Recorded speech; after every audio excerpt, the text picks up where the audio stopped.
Eh bien, bonjour à tous, content de vous retrouver pour cette nouvelle recette de croissant, un classique. Alors commencez par peser les ingrédients, mettez tous les éléments dans le batteur, sauf le beurre de tourage dont on s'occupera plus tard, et un pétrissage d'une dizaine de minutes au batteur. Alors première vitesse pour le mélange, et une fois que le mélange est fait, on peut passer à la deuxième vitesse afin que la pâte soit suffisamment élastique, puisque c'est important dans la recette des croissants. Quand on veut un bon développement, en fait, il faut deux choses. D'abord, une bonne farine, une farine dite panifiable, c'est-à-dire avec un taux de gluten qui soit suffisamment important. C'est assez difficile à trouver en grande surface, puisque en général, on est à 0,5% dans le commerce. Donc, je vous conseille vivement d'acheter des farines dans des milieux professionnels. On en trouve sur des sites, ou peut-être que pas loin de chez vous, vous avez un magasin professionnel, ce serait mieux. Et ensuite, donc, vous avez donc des pâtes qui seront beaucoup plus élastiques.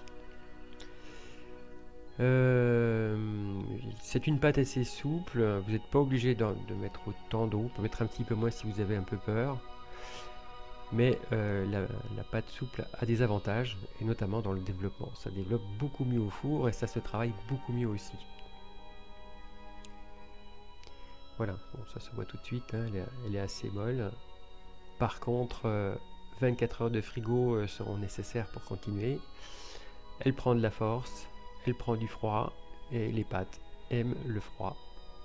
Et puis celle-là, elle aime la force aussi. Et n'oublions pas, surtout, une fermentation lente, c'est surtout une affaire de goût. Donc vous allez considérablement améliorer le goût. Donc je vous conseille vivement d'éviter de faire un feuilletage tout de suite après votre pétrissage. On est perdant sur beaucoup de points en fait. Ouais, donc le lendemain, la pâte est un petit peu gonflée. Et vous allez voir, elle est beaucoup plus ferme. Du fait par le froid, puisque le beurre en fait que l'on met dedans fait en sorte que ça devienne un petit peu plus ferme. Alors un petit mot à propos du beurre que l'on met dans la pétrie. C'est important parce que si vous n'en mettez pas, ça se fait, hein, mais par contre il y a un inconvénient qui arrive, c'est que votre beurre de tourage quelquefois rend du beurre pendant la cuisson, c'est-à-dire que le beurre coule du croissant. Et ça vient du fait qu'il n'y a pas de beurre dans le pétrissage. Donc ce beurre de tourage là que je suis en train de ramollir, il faut aussi mettre un petit peu de beurre dans la pétrie. Si on n'en met pas, on a cet inconvénient là. Alors ce beurre de tourage, il faut le ramollir mais pas trop. L'idéal en fait c'est que vous ayez un beurre qui soit de la même consistance que votre pâte. Si vous avez une pâte ferme, à ce moment-là, vous tapez votre beurre jusqu'à ce que ce soit pas trop mou. Donc de ne pas taper trop longtemps. Inversement, comme là j'ai fait une pâte assez souple, le beurre, lui, je tape un petit peu plus. L'objectif c'est d'éviter les grains, donc à partir de là, une fois que votre beurre est suffisamment ramolli, il n'y a plus de grains, il est malléable. Ça semble un petit peu étonnant d'ailleurs qu'on puisse, on est habitué à avoir du beurre sorti du frigo, il est dur, mais en réalité c'est malléable. Voilà, c'est pourquoi l'été c'est un peu difficile à faire, enfin, surtout dans les régions chaudes, ça ramollit très vite. D'où la nécessité d'avoir une pâte très froide.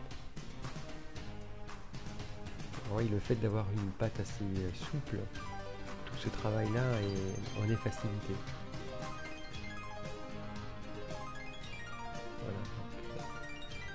Là je vais sur les bords, c'est pour que le beurre soit partout présent, aussi de tous les côtés. Donc à partir de maintenant, un tout premier tour, un tour simple, c'est-à-dire un pliage en 3 parties, pour commencer donc ce tourage. Ce qu'il faut savoir aussi, c'est que là je vous montre des tours simples. La généralité, c'est qu'on fait 3 tours simples pour les croissants. C'est pas une obligation absolue, certains font 2,5, d'autres font 3,5. Bon, c'est selon le goût de chacun, hein, je dirais.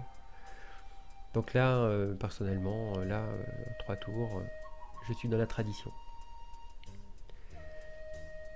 N'hésitez pas à retourner votre pâte aussi quand vous étalez d'un côté. Je sais pas si vous remarquez, mais en fait la partie du haut s'étale plus que la partie du bas, donc de temps en temps, tournez-les.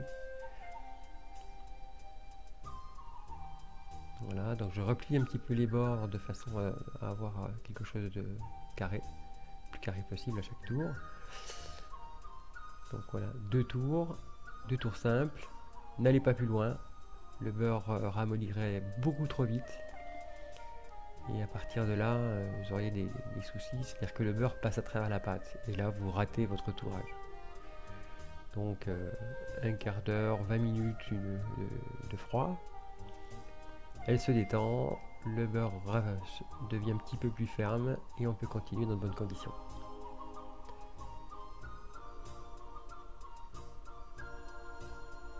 Voilà, c'est un petit peu fastidieux, évidemment, le travail du tourage. C'est pourquoi beaucoup de ménagères n'osent pas se lancer dedans.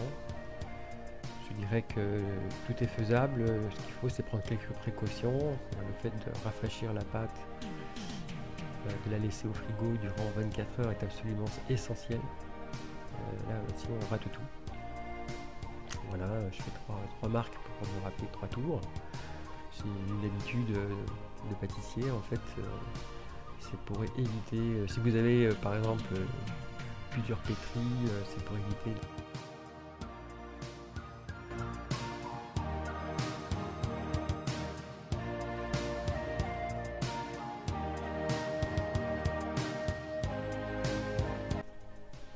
Voilà, alors maintenant j'étale à environ 5 mm d'épaisseur la pâte.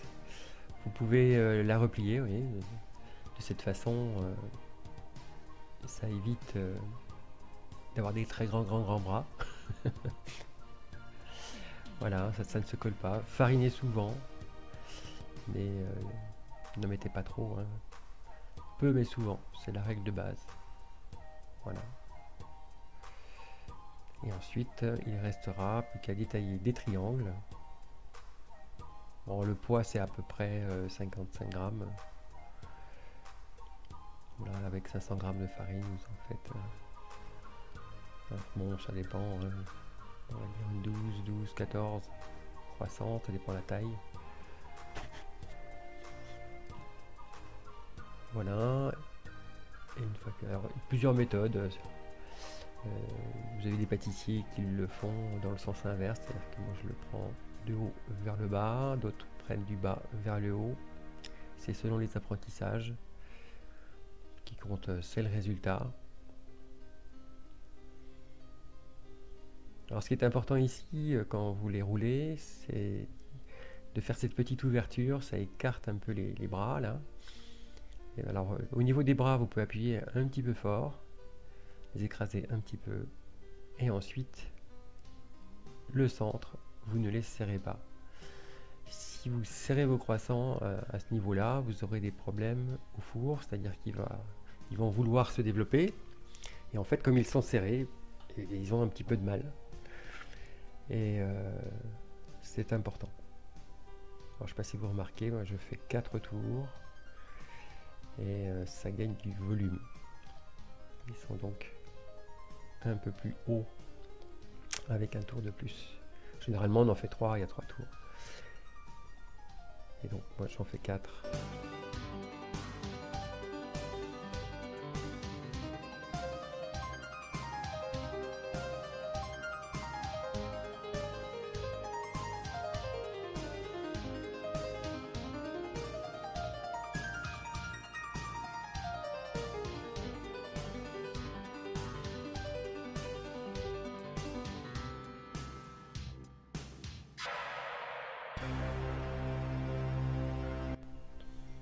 Alors ensuite, il n'y a plus qu'à les mettre sur plaque. Ne les serrez pas trop, pensez que ça va développer. Donc si on les serre de trop, ils vont se toucher, ils vont se coller, ils vont mal cuire. Donc voilà, moi je les mets en quinconce là, comme ceci, pour qu'ils puissent se développer au maximum. Et voilà, vous verrez tout à l'heure, ça prend bien de la place. Voilà, 9, donc sur une petite plaque. En même temps, regardez bien le feuilletage sur le côté. Si le feuilletage est visible, voilà, c'est que votre feuilletage est réussi. Si on ne voit plus rien, c'est que le beurre est passé à travers la pâte et vous aurez de mauvaises surprises. Ça va pas bien développer, ça va surtout pas feuilleter, quoi. Voilà, une fois qu'ils ont le levé, il y a 1h30, voilà, à 30-35 degrés. Je fais simplement chauffer un petit peu le four, hein, voilà, 10 minutes, et je les mets dedans. Il n'y a plus qu'à surveiller. Et 15 à 20 minutes plus tard, à 160-170 degrés, allez-y doucement, n'y allez pas trop fort.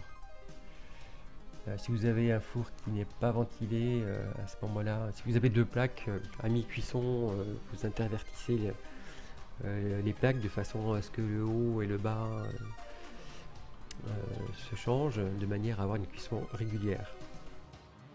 Voilà, cette vidéo touche à sa fin, j'espère que cela vous aura plu, que ça aura donné quelques éclairages concernant les croissants, et puis à très bientôt. Salut à tous!